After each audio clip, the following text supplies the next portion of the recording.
ఇక్కడ ఒక ఎమ్మెల్యే ఉంది,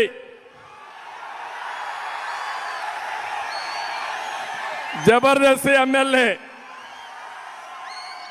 వద్దా?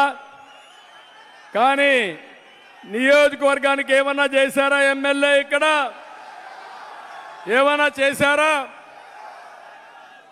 నేను ఇప్పుడే చూశాను, భువనేశ్వరిని ఒక అమ్మాయి నా దగ్గరికి వచ్చింది. మున్సిపల్ చైర్మన్ ఉద్యోగం ఇస్తామని 40 లక్షల రూపాయలు డబ్బులు తీసుకున్నారంటే ఏం తమ్ముళ్ళు, మీరు నమ్మతారా? ఇది నమ్మతారా? మీరు ఇలాంటి పని చేసిన వాళ్ళకి మీరు ఓటేస్తారా అని మిమ్మల్ని అడుగుతున్నా. ఇక్కడే ఉంది భువనేశ్వరి రమ్మ, ఈ తల్లి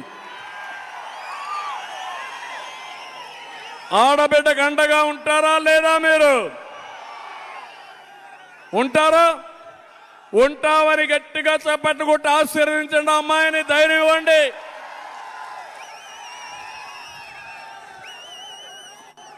ఇలాంటి ఎమ్మెల్యేలు ఉన్నప్పుడు, ఇలాంటి ఎమ్మెల్యేలు ప్రోత్సహించినటువంటి జగన్మోహన్ రెడ్డిని కూడా మనం గుర్తుపెట్టుకోవాలి.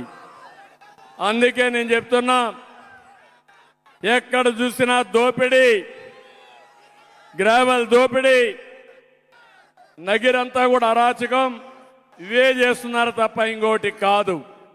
నేను అందుకే మీ అందరికి హామీ ఇచ్చేది, వడమాలపేటని పారిశ్రామికంగా అభివృద్ధి చేయడం కోసం, ఎలక్ట్రానిక్ క్లస్టర్ ఏర్పాటు చేయడం కోసం 150 ఎకరాలు ఇస్తే, ఇక్కడ ఎమ్మెల్యే, తిరుపతి ఎమ్మెల్యే ఇద్దరు కలిసి దాంట్లో డబ్బులు కొట్టేసి పాదిరేడు అరణ్యాన్ని కూడా దోచుకునే పరిస్థితికి వచ్చారు.